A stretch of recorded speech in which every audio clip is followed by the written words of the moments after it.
नमो खण्डमण्डलाकारं व्याप्तं येन चराचरं तत्पदं दर्शितं येन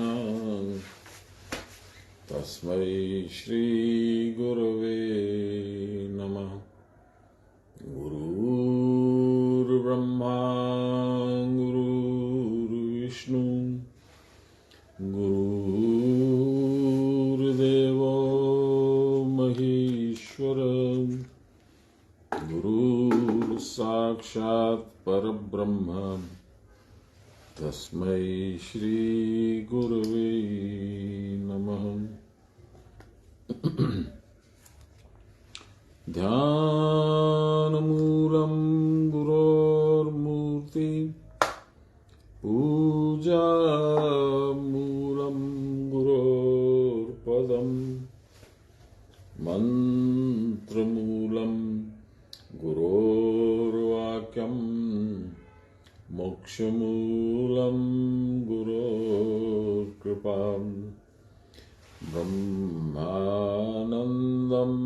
परमसुखदं केवलं ज्ञानमूर्तिं द्वन्द्वातीतं गगनसदृशं तत्त्वमस्यादिलक्ष्यम् एकं नित्यं विमलमचलं सर्वदा साक्षिभूतं भावातीतं त्रिगुणरहितं सद्गुरुं तं नमामि, सद्गुरुं तं स्मरामि, सद्गुरुं तं भजामि।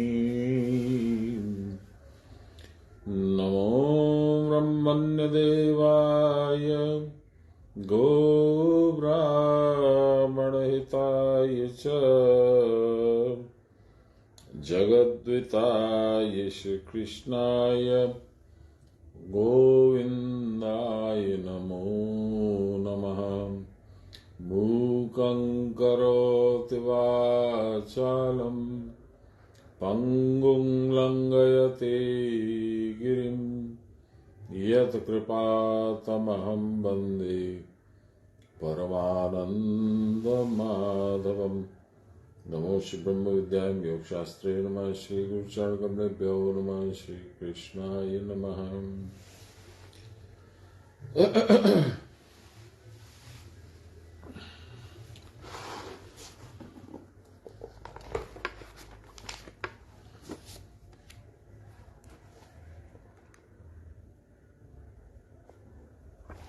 हम लोगों ने 15वें अध्याय का प्रारंभ किया था, बहुत आगे नहीं बढ़ पाए थे। 14वें अध्याय की व्याख्या में ही पूरा 1 घंटे का समय निकल गया था। आज हम लोग 15वें अध्याय का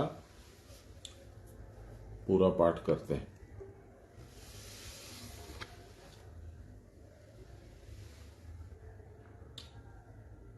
अभी हम लोगों ने देखा कर रहे थे कि मनुष्य जो है वो किसी भी तरह से बिना कर्म किए रह नहीं सकता है। उसको कर्म करने के लिए बाध्य क्या क्या करते हैं वो 5 चीजें हैं। शरीर, इंद्रियां, मन, उसका भाग्य या प्रारब्ध या दैव और अहंकार। तो ये हम लोगों ने देखा था शनिवार के दिन। अब कर्म किस तरीके के होते हैं, कितने होते हैं, ये हम लोगों ने देखा कि 3 तरीके के होते हैं, मनसा, वाचा, कर्मणा। तो इन तीनों कर्मों को हम 24 घंटे में 24 घंटे करते रहते हैं।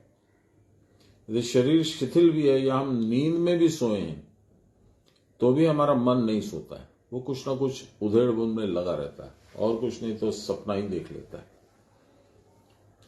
तो ये क्यों होता है, यही हम लोग को भगवान 15वें अध्याय में बता रहे हैं, 15वें श्लोक में कहते हैं शरीर वांग मनोभिर्यत् कर्म प्रारभते नर न्याय्यम वा विपरीतम वा पंचवेते तस्य हेतवः। आध्यात्मिक व्याख्या। इन सब कारणों के 5 हेतु हैं। ये शरीर उसी प्रकार मन स्थिर पूर्वक दूसरी ओर दृष्टि करता है। ये दृष्टि वाक्य को सुनकर अमुक वस्तु यह है, बहुत अच्छी है, वह अच्छी है, यह अच्छी रहे, परंतु इसकी ये तो हम लोग पढ़ चुके हैं, तो हम लोग पढ़ चुके हैं। 14 और 15 तो वहीं खत्म हो गया था। जी, ये तो हम लोग पढ़ चुके हैं। वह विश्वकर्ता विश्वविद है, वह सबकी आत्मा और योनि अर्थात कारण है, इत्यादि इत्यादि। ब्रह्म के स्वयं अविकारी होने पर भी उसकी माया शक्ति ही जगत प्रपंचाकार में परिणत होती है। ये सारा कुछ हम लोग पढ़ चुके हैं।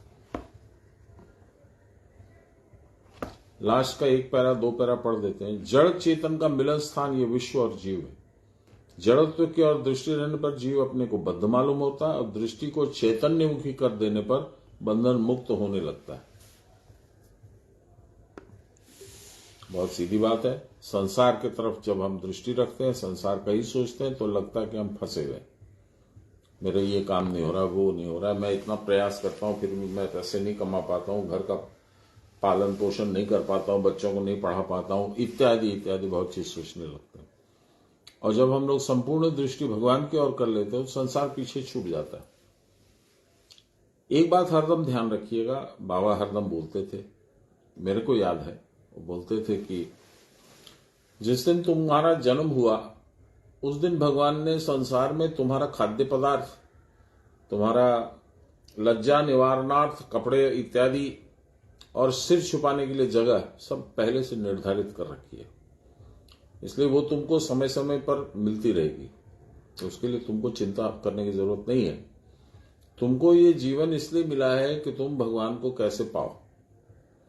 यदि वो चिंता तुमने नहीं की तो तुम्हारा ये जीवन व्यर्थ हो जाएगा। तब तुमको एक जीवन और रिपीट करना पड़ेगा, वो मत करो। कुछ अंश में उसी बात को यहां हम लोग को बता रहे हैं। परमेश्वर ही इस क्षर और अक्षर, व्यक्त और अव्यक्त विश्व को पोषण या धारण करता है। माया के अधीन जीव भोक्तृत्व भाव के कारण बद्ध होता है। मैं भोग रहा हूं, मैं कितना दुखी हूं, मेरे को तो अभी इस वक्त में बहुत बड़ी कंपनी का मालिक होना चाहिए था, मेरे में इतनी प्रतिभा है, मेरे में इतना टैलेंट है, लेकिन मैं देखिए कहां फंसा हुआ हूं। एक सामान्य नौकरी कर रहा हूं, 25,000 रुपया महीना आ रहा है या 15,000 रुपया महीना आ रहा है, ये तो मेरी क्षमता के बहुत नीचे है। ये सब भाव में हम लोग फंसे रहते हैं और इसीलिए दुखी हुए रहते हैं और दुख दूसरों को भी देते हैं। भगवान कहते हैं कि मायाधीन जीव भोक्तृत्व भाव के कारण बंधता है। मैं भोग रहा हूं, दुख या सुख। जीव और ईश्वर में भेद उपाधिकृत है, यानी जीव को जीव बोला जाता है और ईश्वर को ईश्वर बोला जाता है। दोनों को दो बातें क्यों बोली जाती हैं? इसलिए कि उसकी उपाधि है। जीव वह है जो क्षर है। हम लोगों ने बहुत पहले पढ़ा था, शायद 13वें अध्याय में पढ़ा था। 3 तरह के शरीर होते हैं, एक क्षर, एक अक्षर और एक उत्तम। ये हम लोगों ने पढ़ा था। क्षर शरीर वो है जो प्राण धारण करता है और समय से पैदा होता है, समय से चला जाता है। क्षर माने ही होता है डिके होना, नष्ट होना। अक्षर वो है जो कुटस्थ रूप में है, वो भगवान का एक अचिंत रूप है।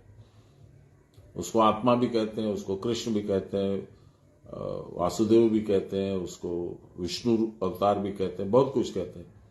वो कुटस्थ है, उसमें कोई परिवर्तन नहीं होता, वो किसी तरह से ना जन्मता है ना मरता है। और एक है उत्तम पुरुष, जिस रूप में भगवान आपके अंदर रह करके आपके संपूर्ण देह का संचालन कर रहे हैं।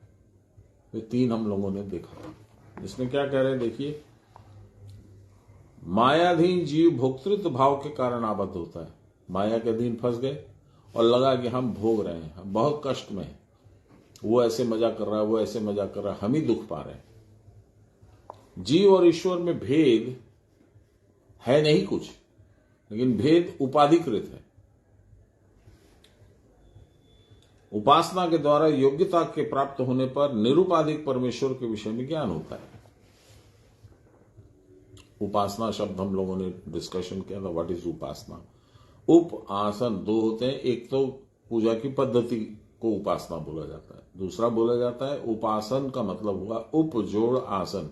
उप माने करीब, आसन माने बैठना, भगवान के करीब रहना, आपके हृदय में भगवान का वास हो, आप सब समय उनका चिंतन करें, यह भी एक उपासना है। तो उपासना के द्वारा योग्यता प्राप्त होने पर, इस तरह के प्रोसेस करते करते करते करते आपको योग्यता प्राप्त होती है भगवान को जानने की। उस समय निरुपाधिक परमेश्वर के विषय में ज्ञान होता है। निरुपाधिक परमेश्वर कौन है? जिनकी कोई उपाधि नहीं है, निराकार ब्रह्म। उनका न कोई स्थान विशेष है, न कलर विशेष है, न वस्त्र विशेष है, न काल विशेष है। तो उनके विषय में ज्ञान होता है। तब ज्ञान प्राप्ति के बाद जीव भाव तिरोहित होने पर मुक्ति प्राप्त होती है। ये हम लोग सब ने डिस्कशन कर लिया था। आज का है आत्मा अकर्ता केवल है। तत्रैवं सति कर्तारम मात्मानं केवलम तु यः पश्यत्य कृतबुद्धित्वान्न स पश्यति दुर्मति। जब सब कर्मों की ये 5 हेतु हैं, तब जो आदमी केवल निसंग आत्मा को कर्ता के रूप में देखता है, असंस्कृत बुद्धि के कारण वह दुर्बुद्धि व्यक्ति सम्यक रूप से दर्शन नहीं करता। इसका मतलब क्या हुआ? मैं करता नहीं हूं क्योंकि मैं भोग्यवश, प्रारब्धवश, दैववश, भाग्यवश काम करता हूं। ये निर्धारित कौन करते हैं? भगवान। तो इसलिए जो आदमी केवल आत्मा को कर्ता के रूप में देखता है, सिर्फ आत्मा ही करती है सब कुछ, ऐसा जो सोचता है या उसका मानना है, वह सम्यक रूप से दर्शन नहीं करता, उसको रियलिटी का पता नहीं है। आध्यात्मिक व्याख्या। इन सब कर्मों का कर्ता आत्मा है, उसको ही क्रिया के द्वारा देखते हैं, पकड़ते हैं। क्रिया की परावस्था में जो आदमी आत्मा की क्रिया नहीं करता, वह नहीं देख पाता। इसी कारण आत्मा से अन्य दिशा में आसक्ति पूर्वक मन उसका जाता है। आत्मा को कर्ता के रूप में देखना ही हमारी दुर्मति है। आत्मा कर्ता है ही नहीं। कर्म आदि का संपादन उपयुक्त 5 हेतुओं के द्वारा ही होता है। वे बातें प्राचीन भाष्यकार और टीकाकारों ने कह दिया है, परंतु लाड़ी महाशय ने एक नई बात बतलाई। वो क्या? पूर्व श्लोकों में कथित 5 हेतुओं को कर्म का कर्ता स्वीकार करने पर भी क्या इसी से आत्मा का प्रकृत कृतत्व विलुप्त हो गया? आत्मा के बिना इन 5 में कर्म करने की क्षमता कहां से आई? अतएव आत्मा कोई कर्म करे या न करे, प्रकृत कर्म करता तो आत्मा ही है। देखिए, परस्पर विरोधाभासी बातें हैं ये। देखिए बाबा, इसका निकालेंगे सोल्यूशन। आत्मा कर्ता होकर भी अकर्ता है। इस बात को जो क्रिया नहीं करता वह जान ही नहीं सकता। इसी से जो दुर्मति है वे संग आत्मा को कर्ता मानते हैं। वे कहते हैं कि आत्मा ही आसक्ति पूर्वक मानो सब कुछ कर रहा है। आत्मा ही चाहता है कि इस तरह का हो जिससे आत्मा को कोई फायदा हो, परंतु आत्मा की आसक्ति न होने के कारण किसी कर्म में उसका कोई अभिमान नहीं होता। यह समझ में न आना ही दुर्मति है। अन्यथा आत्मा तो सब कुछ है ही, इसलिए वह सब कर्मों का कर्ता भी है, ऐसा समझने में कोई दोष नहीं लगता। देखिए, दूसरी बात बोल रहे हैं। पहले बोलते हैं आत्मा कुछ नहीं करता है, दूसरा बोलते हैं आत्मा ही तो सब कुछ करता है। थोड़ा समझने में हम लोग को थोड़ा सा मेहनत लगेगा। आत्मा की शक्ति से ही ये सारे 5 हेतु काम करते हैं। शरीर आत्मा की शक्ति, इंद्रियां आत्मा की शक्ति, मन आत्मा की शक्ति, अहंकार आत्मा की शक्ति। तो फिर आत्मा की शक्ति से तो सब कुछ हो रहा है। जो लोग मन और बुद्धि के कृतत्व भाव को आत्मा में आरोपित करते हैं वो ये नहीं समझ पाते कि आत्मा का अकृतत्व भाव कैसा है। वह कर्म करते हुए भी कर्म नहीं करता, चलते हुए भी नहीं चलता, बोलते हुए भी नहीं बोलता। कठोपनिषद कहती है आसीनो दूरम ब्रजति शयानो याति सर्वतः कस्तम मदा मदम दैवम मदन्यो ज्ञातुमर्हति। आत्मा स्थिर होकर भी गमन करता है, निश्चेष्टवस्थ होकर भी सर्वत्र गमन करता है, हर्षयुक्त हर्षहीन दोनों है। इस प्रकार के स्वप्रकाश आत्मदेव को मेरे बिना दूसरा कौन जान सकता है। अर्थात आत्मा का ज्ञाता आत्मा ही स्वयं है या आत्मज्ञ पुरुष है या आत्मा देखा है। इसके लिए आत्मा ही जगन्नाथ जी हैं। उनके लिए क्या कहा है तुलसी ने, आपको मालूम है, बिनु पग चल ही, बिना पैर के चलते, सुन ही बिन काना, बिन कान के सुनते, कर बिन कर्म कर ही विधि नाना, हाथ के बिना सारे काम करते हैं। ऐसा है आत्मा। लेकिन उनको अब मूल बात, तब इसमें क्या अंतर आ गया दोनों बातों में? मूल बात यह हो गया कि उस काम के करने में आत्मा को क्या लाभ है, व्यक्तिगत रूप से आत्मा का क्या लाभ है। यदि लाभ नहीं है तो फिर आत्मा अपनी पूरी शक्ति लगा के ये सब कामों को क्यों करवाता है?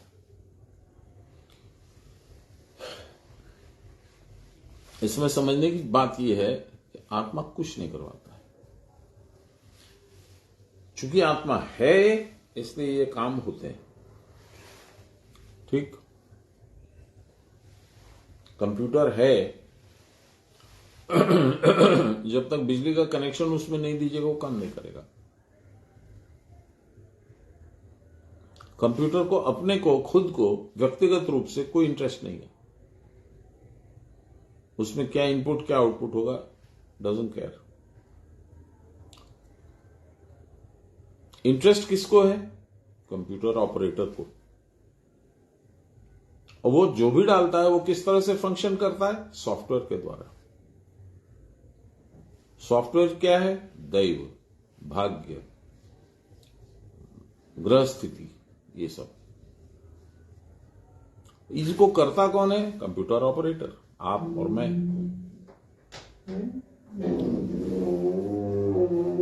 कंप्यूटर अपने आप में एनर्जी पाता है आत्मा से, यस, बट उस एनर्जी का सदुपयोग होगा कि दुरुपयोग होगा, इसमें उस एनर्जी प्रदाता को यानी पावर को कोई लेना देना नहीं है। पता नहीं मैं समझा पाया कि नहीं। चलिए आगे चलते हैं, बाबा ही समझाएंगे। बोलছে आत्मा কিছু করে না, আবার বলছে আত্মা সবকিছু করে।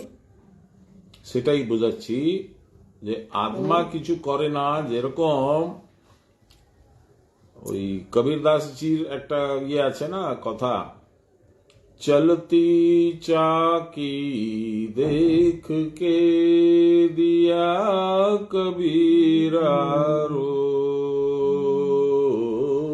चलती चाकी देख के दिया कबीरा रोए। दो पार्ट, একটা नीचे पार्ट একটা ऊपर पार्ट, दो पाटन के बीच में, दो पाटन के बीच में साबुत रहा न कोई, साबुत रहा न कोई। इसका मतलब क्या है? चक्की जब आप देखते हो हाथ से जो चलाई जाती है चक्की, उसमें नीचे का एक पत्थर होता है। उस नीचे के पत्थर को आधार बोलते हैं। नीचे का पत्थर निष्क्रिय है, कुछ नहीं करता, बस वो है। ना उससे एक खूंटी निकली हुई सांसों की। जो करता है ऊपर का पत्थर करता है, उसी को घुमाया जाता है, वही पीसता है। उसको रोक दीजिए तो नीचे का पत्थर वैसे का वैसा पड़ा रहेगा, निष्क्रिय, नो एक्टिविटी। भगवान वैसे ही है। भगवान वो आधार हैं जिसके बेसिस पे हमारा शरीर रूपी आधार काम करता है, फंक्शन करता है, जिसके बेसिस पे अहंकार पैदा होता है। क्योंकि अहंकार कहां से पैदा होता है? उस खूंटी के चलते यानी प्राण के चलते जो विकार आता है बहिर्श्वास के द्वारा, वह चित्त बुद्धि अहंकार, 3 चीज पैदा करता है। तो इसलिए आत्मा का लगता है कि वो कुछ कर रही है पर करता नहीं है कुछ। जैसे वो चक्की है, अब आप मान लीजिए कहीं गए, अन्न पीसना है, आप ऊपर का पार्ट उठा के ले और नीचे का पार्ट छोड़ दिए, तो क्या होगा? कुछ होगा? कुछ नहीं होगा। यानी आत्मा को अलग करने से ये सारे कुछ फंक्शन जो हैं वो नहीं होंगे।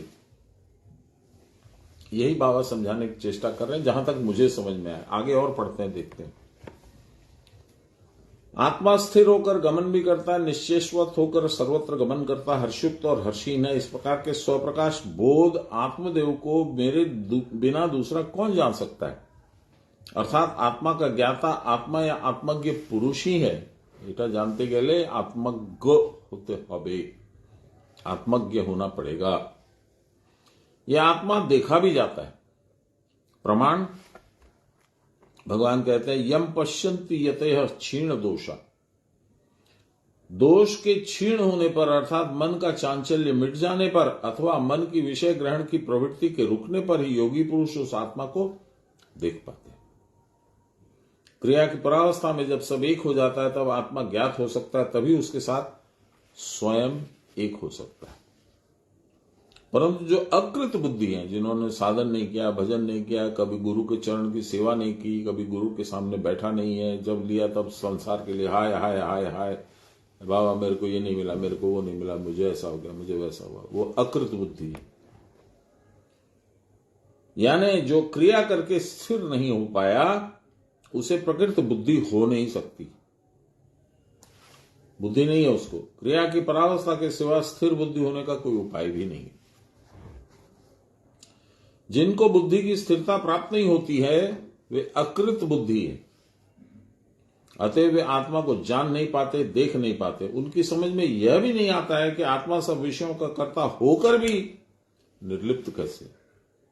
अभी हम लोगों ने कुछ चर्चा की हल्का सा उस चक्की के नीचे के पार्ट की। उसी तरह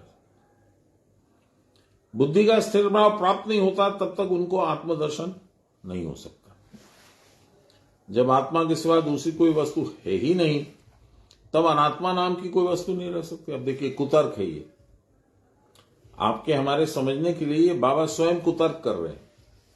आत्मदृष्टि के अभाव के कारण ही जड़ पदार्थ की उपलब्धि होती है। चक्षु निरामय न रहने पर जैसे एक रंग दूसरा ही रंग जान पड़ता है, उसी प्रकार मन की विकृत अवस्था में जड़ अजड़ का भेद जान पड़ता है।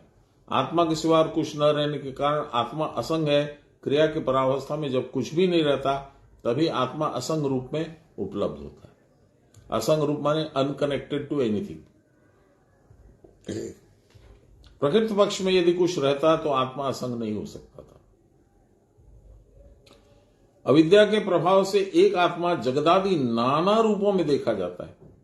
वस्तुतः जगत नाम की कोई सत्य वस्तु नहीं है। नाना वस्तुओं के दर्शन काल में भी यह एक आत्मा असंख्य भावों में बुद्धि गोचर होता है। बुद्धि के स्थिर होने के कारण मरीचिका में जल के होने का भ्रम होता है। जो साधन नहीं करते हैं उनकी बुद्धि स्थिर भाव को प्राप्त नहीं होती। ब्रह्म एक और अद्वितीय है, यह मुंह से कहने पर ब्रह्म नष्ट नहीं होता, अनेक एक नहीं हो जाता। इसको जरा ध्यान से सुनेंगे, विशेष ध्यान देके। फिर से पढ़ता हूं। जो साधन नहीं करते हैं उनकी बुद्धि स्थिर भाव को प्राप्त नहीं होती, वो चंचल रहते हैं। दिमाग स्थिर नहीं होता है, गुरु की वाणी को सुन भी नहीं सकते हैं, समझ भी नहीं सकते हैं, प्रयास भी नहीं करते हैं, उनका ध्यान तो और कहीं लगा होता है। ब्रह्म निराकार ब्रह्म एक और अद्वितीय है।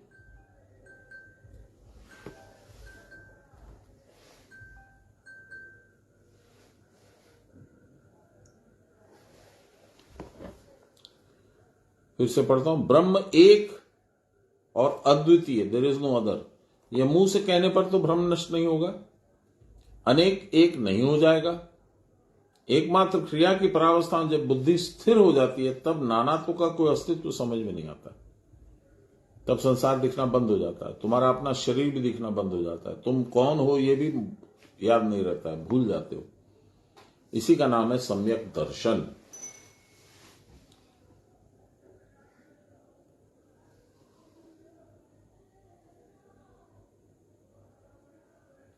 जीव जब तक जीव है तब तक वह अनीश है, अर्थात कर्ता नहीं है। कृतत्व उस समय माया शबलित ईश्वर का होता है। उस ईश्वर को कर्ता न मानकर जो अपने को कर्ता मानता है वह दुर्मति है। संसार क्रीड़ा मिथ्या अथवा स्वप्न मात्र होने पर भी जब तक है तब तक वह ईश्वर में ही आध्यात्मिक है, भगवान कर रहे हैं, ऐसा ही मानना पड़ता है। देखिए ना, हम लोग क्या करते हैं, हे भगवान मेरी पत्नी को बच्चा होने वाला है, लड़का ही हो, वो पहले से फिक्स्ड है, क्या होगा नहीं होगा सब पहले से फिक्स्ड है, लेकिन हम लोग भगवान को पुकारते हैं। जब किसी की शरीर की अवस्था गड़बड़ होती है तो क्या कहते हैं, हे भगवान तू बचा ले उसको, उसका प्रारब्ध बचाएगा, उसका पुण्य बचाएगा, हम भगवान को डाकते हैं। जब कोई मृत्यु हो जाती है किसी की तो हम लोग यही कहते हैं, हे भगवान ये तूने क्या किया, क्या बिगाड़ा था अगले ने तेरा, क्या बिगाड़ा था मैंने, मेरे पति को या पत्नी को या बच्चे को या रिश्तेदार को तूने छीन लिया, मेरे पिता को छीन लिया, क्यों? ये तो उसका प्रारब्ध है, वो उसको जब आना है तब वो आएगा, जब उसको जाना है तब जाएगा। भगवान इसमें हस्तक्षेप नहीं करते हैं। लेकिन हमको और कुछ दिखता भी तो नहीं है, हम तो नहीं जानते वो कहां से है, हम तो ये नहीं जानते वो कहां जाएगा, इसलिए हम लोग भगवान को सीधा बोलते हैं तूने किया, तूने ठीक नहीं किया। দাদা আমার একটা প্রশ্ন ছিল। অবশ্যই বলুন। ভক্তি কাকে বলে? ভক্তি হ্যাঁ, এটা তো খুব গূঢ় বিষয়। যখন যখন আমি আমারটা হারিয়ে দেব, সমস্ত যেখানে আমি কথা বলবো ভগবানেরই কথা হবে, যেখানে আমি চোখ খুলে দেখবো সেখানে ভগবানকেই দেখবো, শ্বাস নেবো, কাজ করব। এখানে শ্লোক দিয়েছে একটা গীতাতে, यज्जुहोसी यदश्नासी यत करोसी ददासी यत। তুমি খাবার খাচ্ছ, শ্বাস নিচ্ছ, দান করছো, দান প্রাপ্ত করছো, যা কিছু করছো সব ভগবান আছে, ভগবানই করছে, এই ভাবটা মুখে বললে হবে না। এটা সম্পূর্ণভাবে তোমার বিশ্বাস যখন হয়ে যাবে, বুদ্ধিতে এটাই তুমি মানবে, তখন হয় ভক্তি। এখন ভক্তির অনেক প্রকার আছে, অনেক স্টেজ আছে। তাহলে আমি এই ভাবটা আনতে পারিনি, তাহলে কি আমি ভক্ত নই? না, আমি আছি, একটু নিম্ন স্তরের ভক্ত হলাম। সম্পূর্ণ ভক্তি ওটাই। আর একটা ডেফিনিশন বাবা দিয়েছিলেন, বাবাকে জিজ্ঞেস করা হয়েছিল, বাবা ভক্তিটা কি, এই প্রশ্নটাই উনাকে জিজ্ঞেস করা হয়েছিল। বাবা বললেন, যেমন যদি তোমার মুখটা জলের ভেতরে ঢুকিয়ে কেউ ধরে রাখে, তোমার শ্বাস নিতে দেয় না, তখন তোমার কি রকম ছটপটি হবে যে একটা শ্বাস কোন রকমে আমি কি করে নিই। এই যে ছটপটিটা আছে শ্বাস নেবার, এইটাই যদি ভগবানের জন্য হয়, সেটা হচ্ছে ভক্তির পরাকাষ্ঠা। এখন ভক্তির পরাকাষ্ঠা একটা হচ্ছে, একটা লোক যাচ্ছে মন্দির ক্রস করছে, সেখানে শুধু হাত জোড়ে ভগবানকে বলছে, হে ভগবান আমার রক্ষা করবে, এটাও ভক্তি আছে। তো স্টেজেস আছে। একটা স্টুডেন্ট ক্লাস কেজিতে পড়ছে, একটা স্টুডেন্ট 11th ক্লাসে পড়ছে, একটা স্টুডেন্ট কলেজে পড়ছে, একটা স্টুডেন্ট ডক্টরেট করছে। কিন্তু ভক্তির নানা রকমের স্তর আছে। আমি জানি না আপনাকে স্যাটিসফাইড করতে পারলাম কিনা, আপনি বুঝতে পারলেন? হ্যাঁ বুঝতে পারছি। আর মুক্তিটা? মুক্তি সেদিনকে বললাম, আপনি শোনেননি বোধহয়, ধ্যান দেননি বা মনে নেই। কিন্তু বুঝতে পারি। আচ্ছা ঠিক আছে। মুক্তিটা হচ্ছে, আমি আমাকে বেঁধে রেখেছে কি, কোন দড়ি ধরে আমাকে রশি দিয়ে আমাকে বেঁধেছে না। আমার চিত্ত বুদ্ধি অহংকার যতক্ষণ সংসারে ডুবে আছে, তখন আমি ভগবানকে পাচ্ছি না, নিজেকে বুঝতে পারছি না, ভগবান তো পরের কথা। ঠিক তো যেমন আমরা সিনেমা দেখি, টিভি দেখি, টিভিতে কোনো ভালো একটা ইয়ে এলো, গল্প এলো, কাহিনী এলো, আমরা ওর মধ্যে ডুবে যাই। আমরা ওই যে মুখ্য পাত্র, তার খুশিতে আমরা খুশি হই, তার দুঃখেতে আমরা দুঃখিত হই। তার মানে হচ্ছে আমি ওই পাত্রর সঙ্গে বাবার ল্যাঙ্গুয়েজে অ্যামালগেমেট হয়ে গেলাম, ওই আর আমার মধ্যে কোনো তফাৎ রইল না। কিন্তু যখন সিনেমাটা শেষ হয়ে গেল, টিভিটা অফ করে দিলাম বা সিনেমার ঘর থেকে বেরিয়ে গেলাম, তখন তো আর ও পাত্রও নেই, ওই কাহিনীটাও নেই, সেই ভাবটাও নেই আমার। ঠিক, ওটা হয়ে গেল আমার সিনেমার থেকে মুক্তি। কিন্তু বাবা বলতেন সেটাও একদিনে হবে না। যদি পাত্রর সঙ্গে তুমি খুব ভালো রকম অ্যামালগামেট করে গেলে, তাহলে কয়েকদিন তোমার ওই ওই ভাবটা মনে থাকবে। যখন সম্পূর্ণভাবে ওই কথাটা তোমার স্মরণ থেকে বেরিয়ে গেল, মন থেকে বেরিয়ে গেল, তখন তুমি ওই পাত্রর কাছে মুক্তি পেলে। ওই পাত্রটা কি তোমার জীবনে? ওটা হচ্ছে সংসার। তুমি সংসারটা কিরকম দেখছো? আমার দেহ, এর দিয়ে আমার স্টার্ট হলো। আমার স্বামী, আমার ছেলে, আমার মেয়ে, আমার বাড়ি, আমার গাড়ি, আমার ব্যাংক ব্যালেন্স, আমার চাকরি, আমার পকেটে আমার পয়সা, এইটাই হচ্ছে আমার সংসার। এর সঙ্গে যতক্ষণ অ্যামালগামেট আছো, তুমি ভগবানকে দেখছো না, সেজন্য তুমি এখানে জড়িত আছো। যেই দিন প্রবল বৈরাগ্য, প্রবল পুণ্য, প্রবল গুরু কৃপা পাবে, সেদিন এইগুলোকে ভুলে যাবে। কেন? তখন তুমি পরাবস্থায় যাবে, সমাধিতে যাবে। সমাধিতে কিচ্ছু নেই, একমাত্র ভগবান আছে। যখন সেই অবস্থায় আসবে, সংসার আর তোমার পিছিয়ে চলে যাবে, তখন তোমার মুক্তি হবে। বুঝতে পারলেন দিদি? হ্যাঁ দাদা, বুঝতে পারছি। ওকে, জয় গুরু।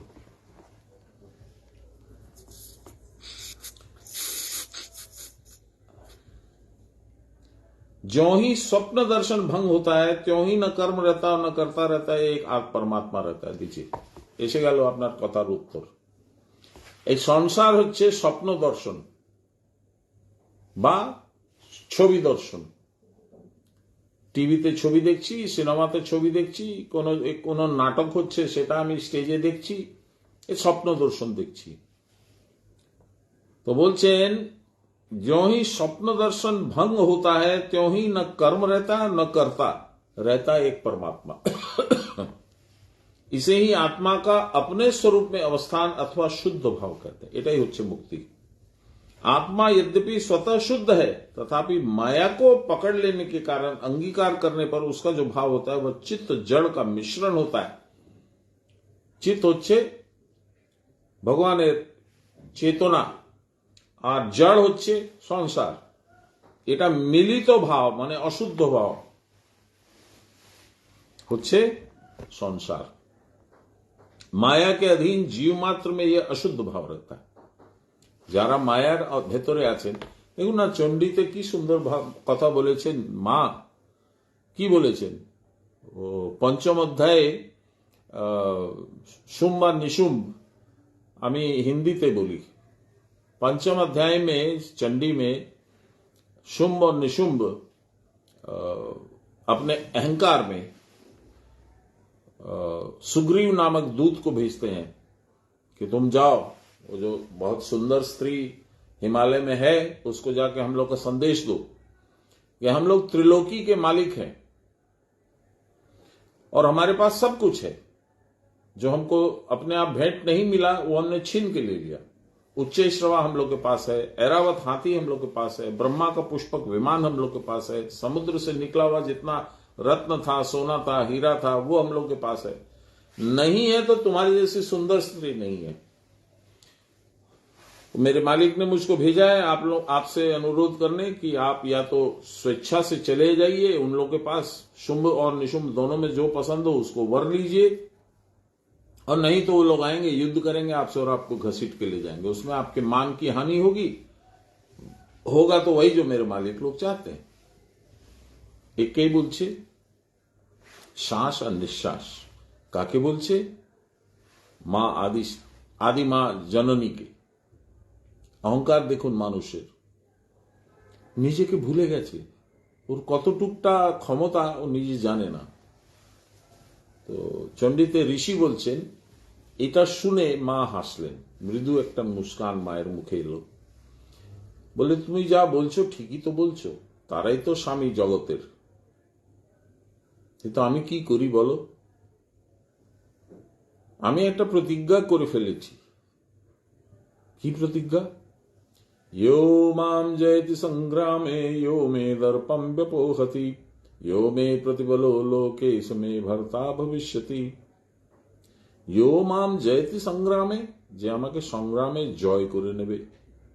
यो मे দর্পম ব্যপোহতি, আমার অহংকার যে আমি অজয়ে, আমাকে কেউ হারাতে পারে না, সেটা যদি ভঙ্গ কেউ করে দিতে পারে।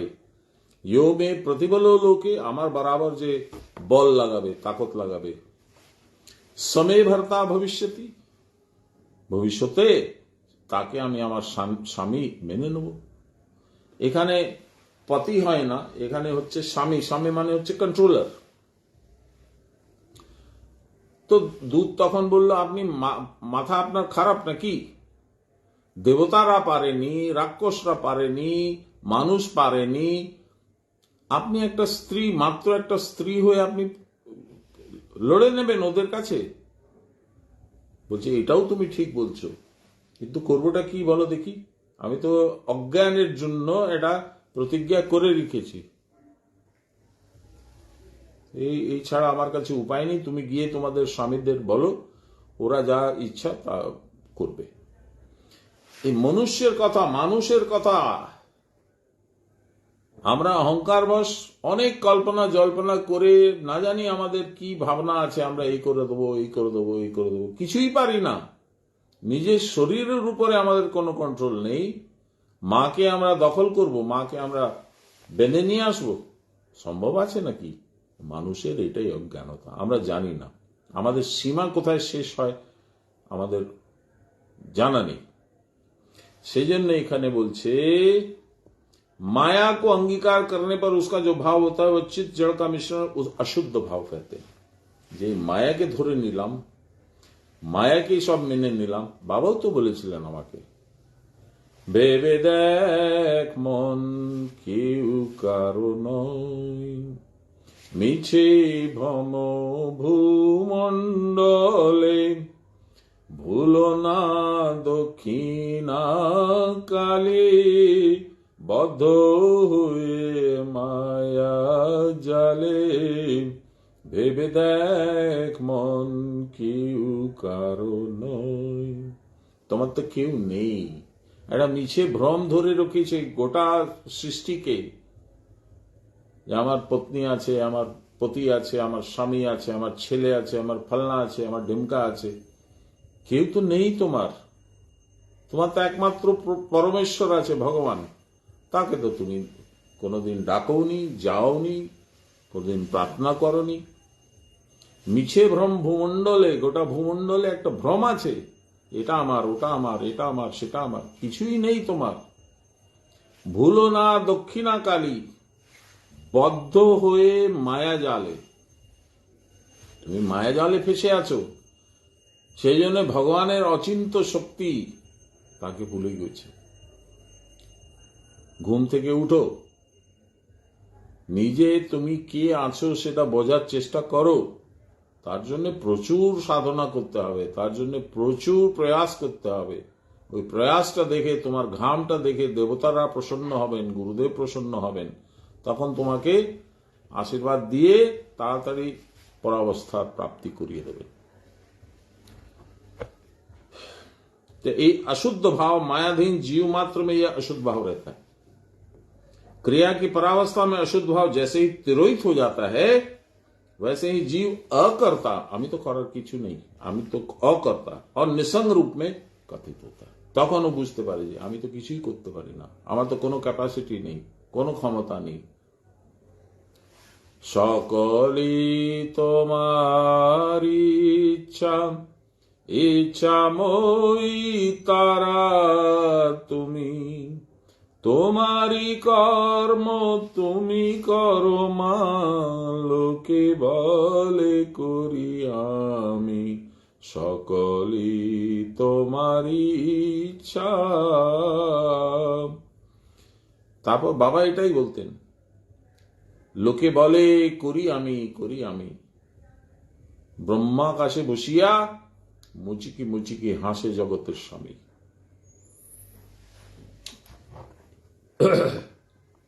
মানুষ বুঝতে পারে না। तब निसंग रूप में जब मनुष्य आता है, अकर्ता और निसंग रूप में जब वो आता है, तब जीवत्व तो नहीं रह जाता। आमी जीव এটা শেষ হয়ে যায়। আমি তো परब्रह्म परमेश्वर अंश आছি, मैं तो भगवान का अंश हूं, मैं जीव नहीं हूं। ये दो उपाधि भेद था, मैं जीव हूं, वो मेरे मालिक है, ये फर्क हट जाता है। तब वह जीव शिवत्व को प्राप्त करता है। जीवावस्था में निज महिमा अज्ञात रहती है, आमी खे आमी निजे ही जानी ना। उसी कारण उसको चेतन करने पर भी चैतन्य प्राप्त नहीं होता है। उस समय न वह अपने अधीन होता है, न ईश्वर के। उस समय वह दुष्ट इंद्रियों की प्रेरणा से केवल भोग सुख के लिए लालायित होकर भोग्य वस्तु की ओर दौड़ता रहता है। पैसे चाहिए, बाड़ी चाहिए, गाड़ी चाहिए, सुंदर स्त्री चाहिए, सुंदर पुरुष चाहिए, शाहरुख खान चाहिए, आमिर खान चाहिए, फलाना चाहिए, सिनेमा देखबो, हीरो हबो, मॉडल हबो, जाने ना की हबो। ब्रह्म में एक वस्तु है, वहां द्वितीय वस्तु है ही नहीं। तब फिर जगत दर्शन किसको होता है? द्वितीय वस्तु कहां से आती है? यह अन्य कोई पृथक सत्ता नहीं है, एक ही सत्ता के भीतर यह विचित्र शक्ति रहती है जो कभी कभी प्रकट हो जाती है। यही है ब्रह्म का अपने भीतर अपनी शक्ति का स्फुरण। यद्यपि शिव एक है, तथापि उनकी निज शक्ति का जब स्फुरण होता है, तब मानो एक के ही भीतर द्वितीय को देखते हैं। यही शिव शक्ति सम्मिलित भाव है। एक और से देखने पर मानो ऐसा जान पड़ता है कि दो सत्ताएं, शिव अलग है, पार्वती अलग है। परंतु भली भांति देखने पर जान पड़ता है कि एक दूसरे के साथ अभेद भाव से मिले हुए, बिल्कुल ही अभिन्न है। पश्चात शक्ति का सातिशय स्फुरण या बहिर्मुखी भाव एको हम बहुश्याम होता है। बाबा गान लिखे छिलेन, भजन लिखे छिलेन।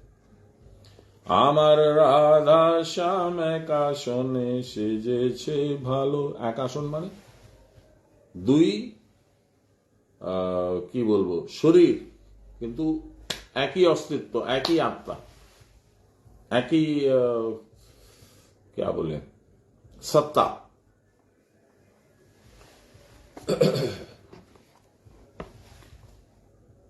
यही ब्रह्म का संकल्प या माया का आश्रय है। इससे प्राण शक्ति का स्फुरण होता है। पुनः प्राण से मन, मन से इंद्रियां आदि का संप्रसारण भाव होता है। एक के बाद एक दूसरा बढ़ते जाता है। प्राणो ही यह सर्वभूतैर विभाति विजाननम विद्वान भवते नातिवादी। जो परमात्मा ब्रह्म आदि तृण पर्यंत समस्त पदार्थों में प्रकाशित हो रहा है। हमरा पूजो करी ना बाबा की बोले, अखंड मंडलाकारम व्याप्तम येन चराचरम तत्पदम दर्शितम येन तस्मै श्री गुरु। अखंड मंडलाकार रूप जे तुम्हार, जेटा चौर अचौर सब जगह व्याप्त आछे, सब में व्याप्त है, यह रूप जिस चरण के पास में बैठ के मैंने देखा, ऐसे श्री गुरु को प्रणाम करो। भगवान ही रूप, गुरु बोलून, भगवान बोलून, ब्रह्मा बोलून, परब्रह्म बोलून, एक ही।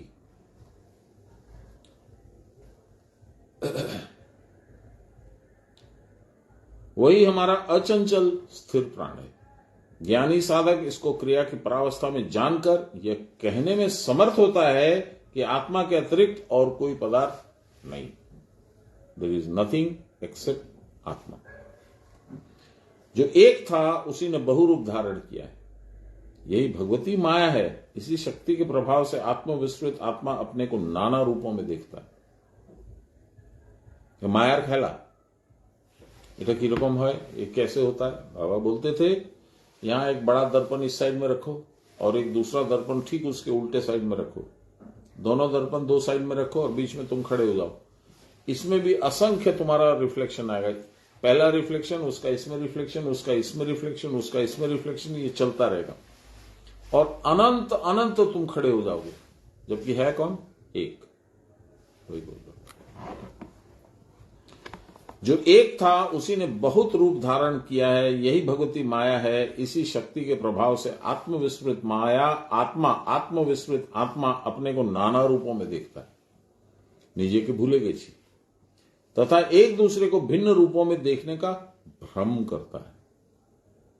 आत्मदर्शन का लोप हो जाता है।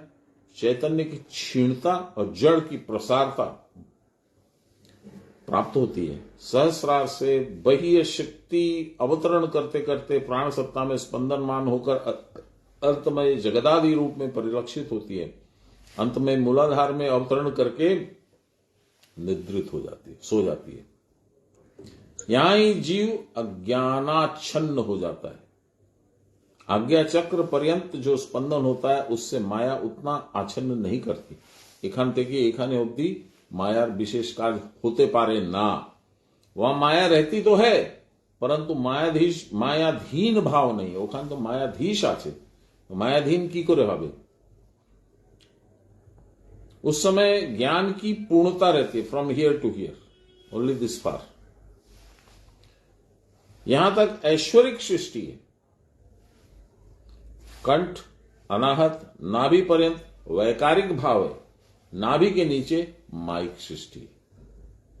उस समय बिल्कुल ही आत्मविस्मृत भाव है। तब प्राण उस समय पशु भाव आ जाता है। तब प्राण स्पंदित होकर मन को और मन इंद्रियों को बहिर्मुख परिचालित करता है। इससे ही अनंत खेल, अनंत जीव, अनंत जगत का संप्रसारण होके अनंत जगत लीला चलने लगती है।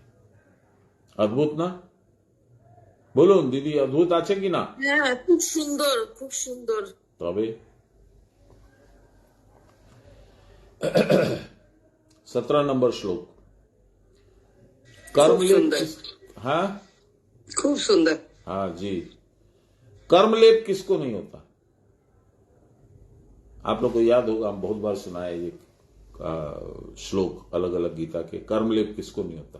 एक तो प्रमुख इसमें है, ब्रह्मण्याध्याय कर्माणि संगम त्यक्त्वा करोति यः पापेन सलिम्पन्ते पद्मपत्र मिवाम्बसा।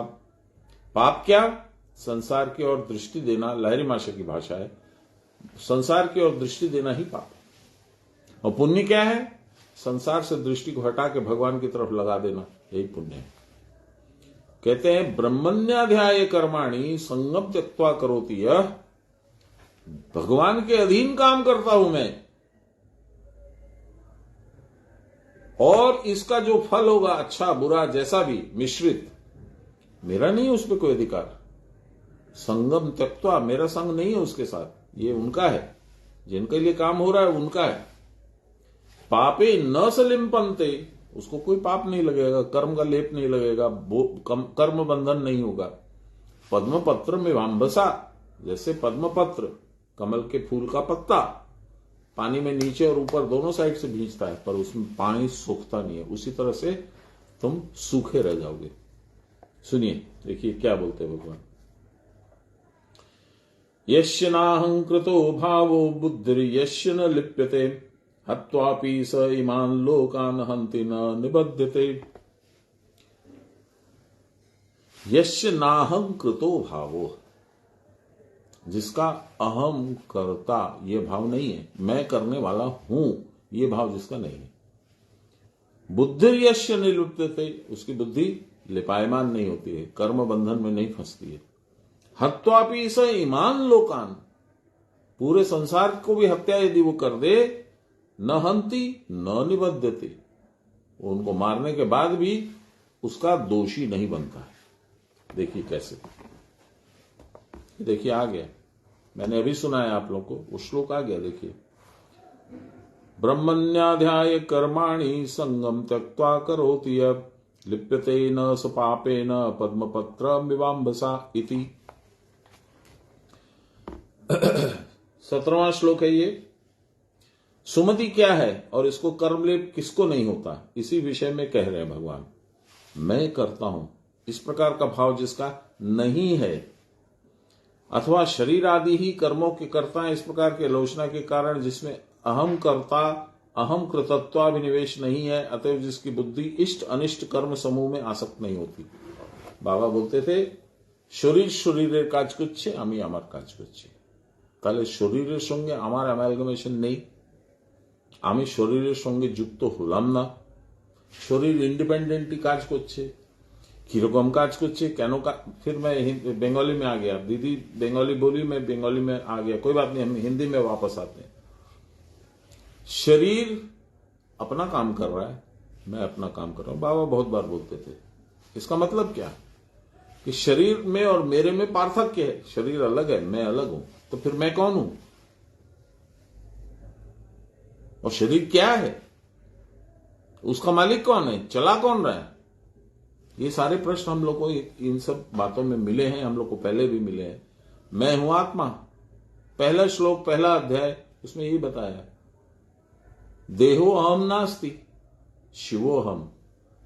मैं शिव हूं, भगवान का अंश हूं, मैं ये देह हूं ही नहीं। तो ये मैं कौन हूं फिर? ये कौन बोल रहा है? ये आत्मा, कुटस्थ रूप आत्मा, अक्षर रूप आत्मा।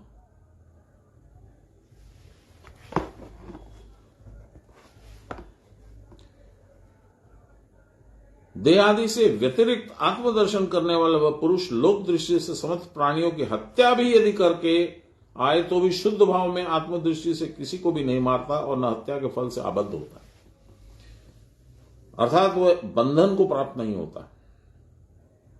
सत्व शुद्धि द्वारा अप्रोक्ष ज्ञान की उत्पत्ति के कारण वह पुरुष कर्म करके बद्ध होगा, यह आशंका अनावश्यक है। इसी कारण कहा है कि जो पुरुष फलाशक्ति का त्याग करके भगवत अर्पित चित्त से कर्म करता है वह उसी प्रकार पाप पुण्यमय कर्म में लिप्त नहीं होता है जैसे पद्म पत्र जल के द्वारा लिप्त नहीं होता। कर्म लेप नहीं होता, इसका कारण यह है कि कर्म प्रेरणा और कर्म संग्रह सब कुछ त्रिगुणात्मक है और ऐसा व्यक्ति त्रिगुण के ऊपर जा चुका है। हम लोग गुरु की स्तुति करते हैं, क्या बोलते हैं? एकम नित्यम विमलम अचलम सर्वदा साक्षीभूतम भावातीतम त्रिगुण रहितम। त्रिगुण है ही नहीं तो कर्म फल किसको लगेगा? कर्म फल त्रिगुणात्मक है, सात्विक कर्म, राजसिक कर्म, तामसिक कर्म। सात्विक श्रद्धा, राजसिक श्रद्धा, तामसिक श्रद्धा, सब कुछ तो त्रिगुणात्मक है। जब त्रिगुण के ऊपर उठ गए तो त्रिगुण पीछे छूट गया। त्रिगुण है प्रकृति का खेल। भगवान ने कहा है, प्रकृति क्रियमाणानि गुणे कर्माणि सर्वशः अहंकार विमूढ़ आत्मा कर्ताहमिति मन्यते। प्रकृति ही सब चीज स्टार्ट करती है। कैसे? 3 गुण के द्वारा। वो कैसे? जैसे गाड़ी को ड्राइवर स्टार्ट कर देता है, वैसे ही गुण के द्वारा कर्म स्टार्ट होता है। जब गुण ही नहीं है तो कर्म भी नहीं करेगा, और यदि करेगा भी तो भगवत अर्पित चित्त, भगवान तेरा है, तू जाने सांवरा।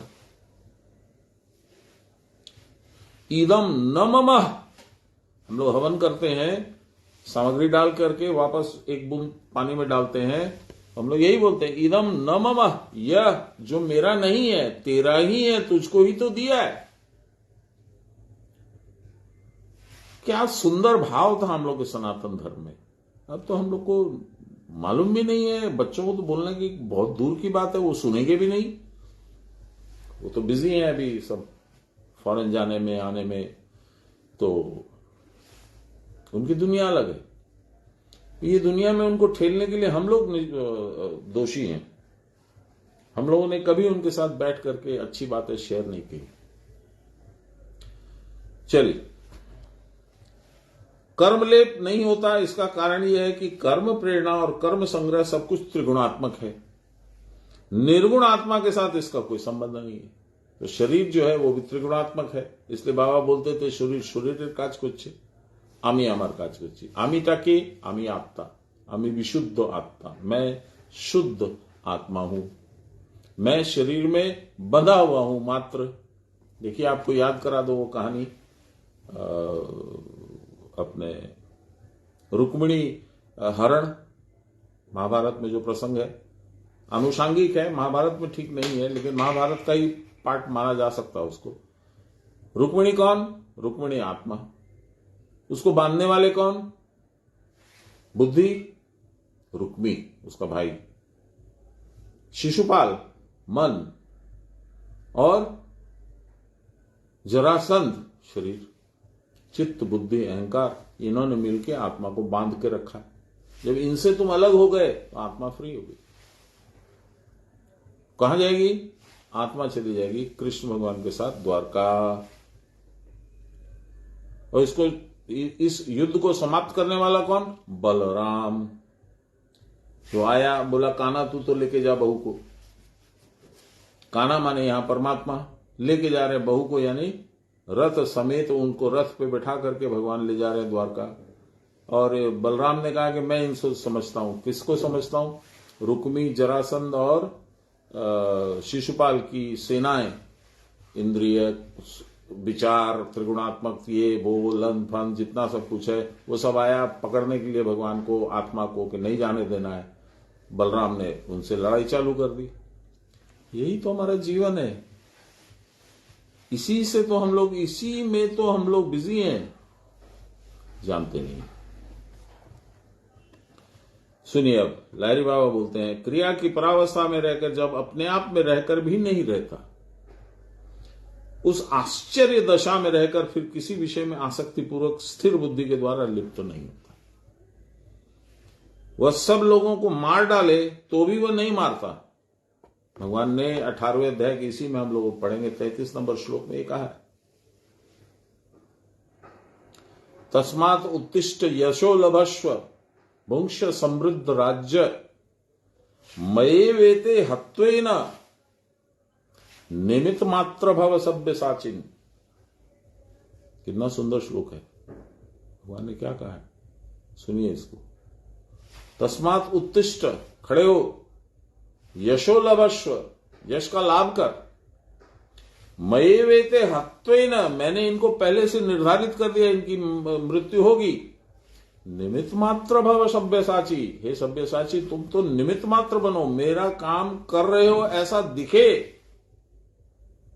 काम तो जो होगा मेरा ही होगा, लेकिन लाभ तुमको मिले, यश तुमको मिले, ऐसा करो। भुंक्ष समृद्ध राज्य,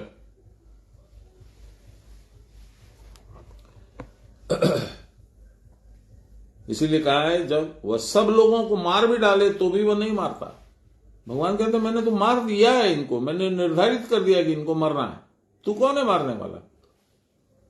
तू जो बोल रहा है कि मैं नहीं युद्ध करूंगा, ये मेरे दादाजी है, ये मेरे कजिन्स है, ये मेरे साला है, ये मेरे भाई हैं, ये मेरा ये है, मेरा वो है, तू है कौन मारने वाला? इनको तो मैंने पहले निर्धारित कर दिया कि ये मरेंगे, तेरे को तो खाली यश का लाभ करना है। यही है बाबा बोलते, जो शरीर शरीरेर काज करছে, আমি আমার কাজ করছি। वह सब लोगों को मार भी डाले तो भी वह नहीं मरता और न मारने के कारण आबद्ध हो सकता, क्योंकि वह अपने आप में रहता ही नहीं। वह ब्रह्म के नशे में उसी प्रकार बेखबर रहता है जैसे मद के नशे में मतवाला आदमी जो 6 पैक पी करके टुल्ली है, वैसा रहता है। आत्मा के संबंध में उपनिषद कहती है, प्रपंचोपशमम शांतम शिव मद्वैतम चतुर्थम मन्यन्ते स आत्मा सविज्ञेय। प्रपंचोपशमम जगत विकास की निवृत्ति रूप अर्थात जागृत स्वप्न सुषुप्ति के संबंध से शून्य शांतम, विकार शून्य अर्थात उसकी अवस्थान्तर प्राप्ति नहीं होती। कुछ चेंज होगा तो विकार होगा। मैं बचपन में बड़ी स्मूथ स्किन थी, अभी रफ होने लग गई, पूरे घने बाल थे, अभी उड़ने लग गए, किसी के सफेद होते किसी के उड़ जाते, मेरे उड़ रहे हैं। ये अवस्थान्तर है, ये विकार है।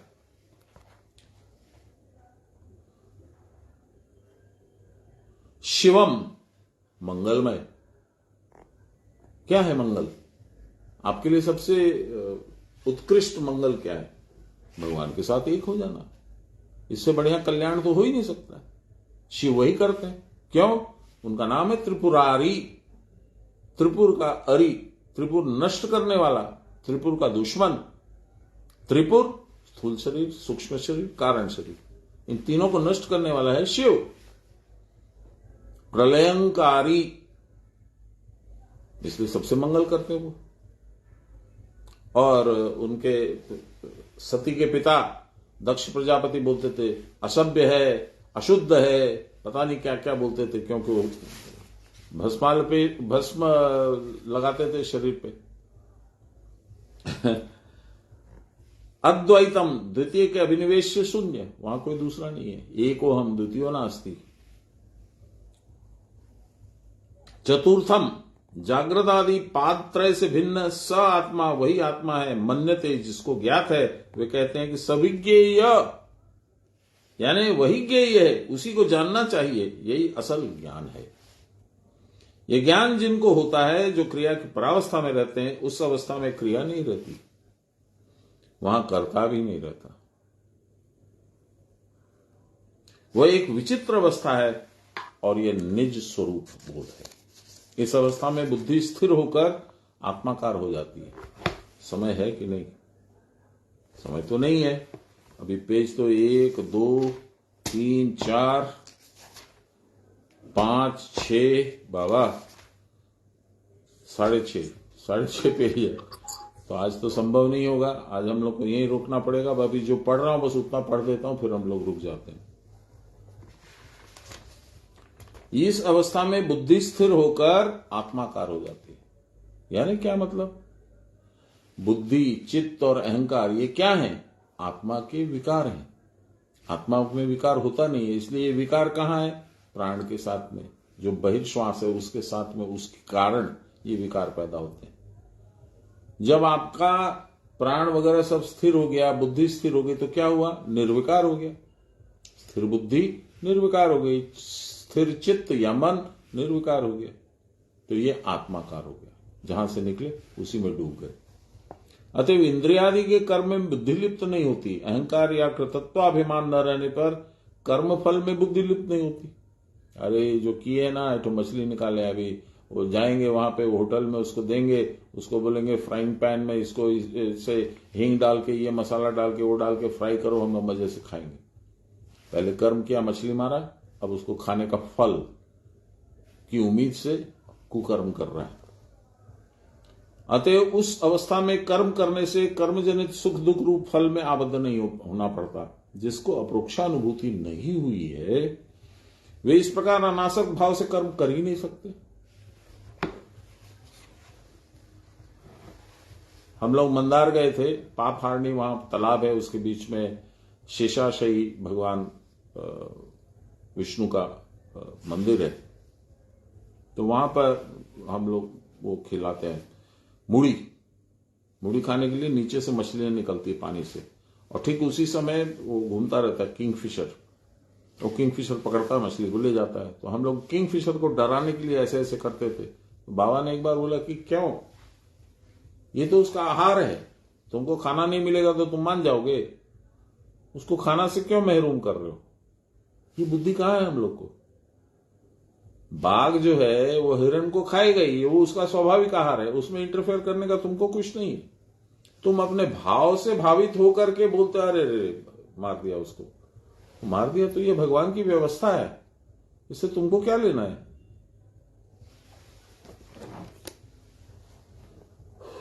मुंह से अनासक्ति बघारना अथवा उसी प्रकार कर्म करते जाना भी अहंकार का ही नामांतर है। योग वशिष्ठ में वशिष्ठ जी कहते हैं, हे राम, तुम बाहर से राजा बनकर राज्य करो, परंतु भीतर से अपने को अकर्ता समझो, कुछ नहीं करने वाले। बारंबार क्रिया की परावस्था में रहकर जिनकी गति या बुद्धि शुद्ध हो गई है, उनमें मैं करता हूं इस प्रकार की भावना आ ही नहीं सकती। बाबा क्या करते थे? बाबा भी तो यही बोलते थे, के जाने बाबा हमारे गुरुदेव की करे। उनको बोलते थे, बाबा हमने देखा, आपने ये किया, आपने ये किया ना। अरे बाबा हमारे गुरुदेव की करे, हमें जाने ना, हमार शरीर धोरे उन्हीं करे नहीं बोलो। फिर हम लोग पूछते थे, बाबा यहां चलेंगे, वहां चलेंगे, देखिए भगवान की करे, भगवान ने जा इच्छा होवे होवे। अपने ऊपर कभी लेते ही नहीं थे।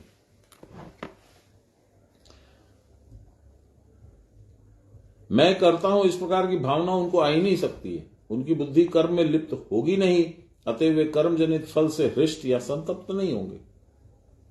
उनकी बुद्धि शरीर इंद्रिय के आचार के साथ नहीं मिलती।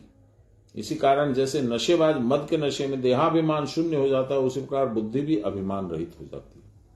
इसी को निरहंकार भाव कहते हैं। समझना चाहिए कि आत्मा का किसी प्रकार का अवस्थान्तर नहीं होता। आत्मा अन्य किसी के साथ तद्भावापन नहीं होता। दूसरे के साथ उसका भाव ग्रहण करना आत्मा का काम ही नहीं है, उस साथ में जुड़ता ही नहीं है। इस कारण हनन या अहनन किसी भी कार्य में विलिप्त नहीं हो सकता। अमिचा खाबो ना, दुटोई आत्ता बोलवे ना।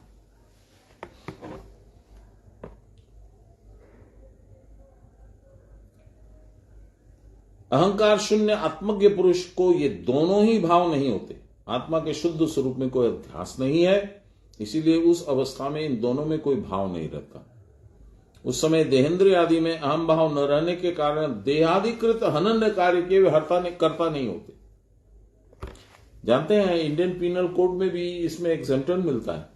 यदि कोर्ट में आप प्रूव कर दीजिए कि उस समय you are not in your right senses, temporary madness हो गया था, या आपने कोई जबरदस्त नशा किया हुआ था, या आप उस समय अपने होश में नहीं थे, या आप पागलपन के दौरे पे आ गए थे, तो आपको सजा नहीं मिलेगी, उतनी नहीं मिलेगी कम से कम, subject to so many things. तो देहाधिकृत हनन कार्य के वे कर्ता नहीं होते। देह से हनन हो गया, लेकिन इनका मन उसमें था ही नहीं, आत्मा उसमें थी ही नहीं, इसलिए उसका दोष नहीं लगेगा। अतः तत्त कार्य में आत्मा भी बद्ध नहीं हो सकता, फिर उसको बंधन नहीं होगा। तब मन में प्रश्न उठ सकता है कि सब ये सब कांड करता तब कौन है? Who is doing all this? ये इंद्रजाल दिखाता है कौन है? कर्म करके दंड या पुरस्कार पाता कौन है? सु या कु कर्म करने के लिए कहता कौन है? अथवा निषेध भी कौन करता है? ईश्वर सबके बुद्धिस्ट होकर सबको सब कर्म करा रहे हैं, इसका अर्थ क्या है? यथा ईश्वर ही सब कुछ कराते हैं तो हम फल भोग हम क्यों करते हैं? मरते भी क्यों हैं?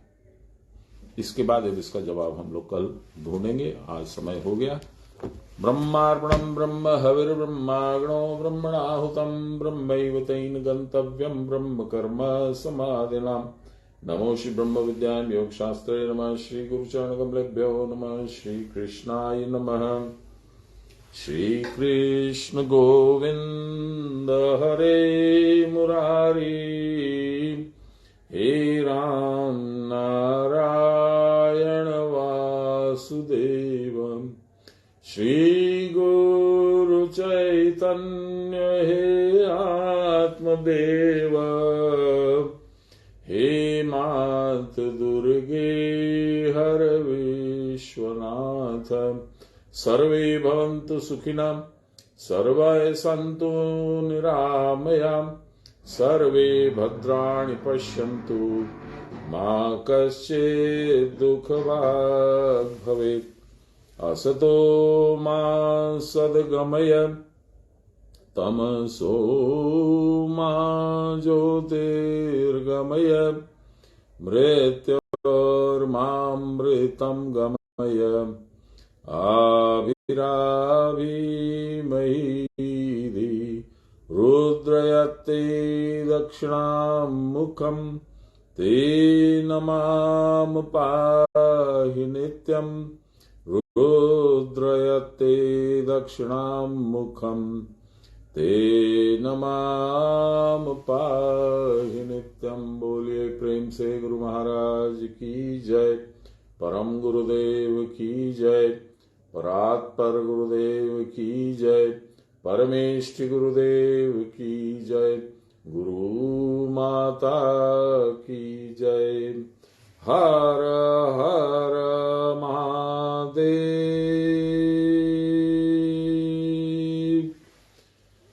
जय गुरु। कल मिलते हैं। सुंदर प्रसंग चल रहा है, बहुत आनंद में हूं मैं तो।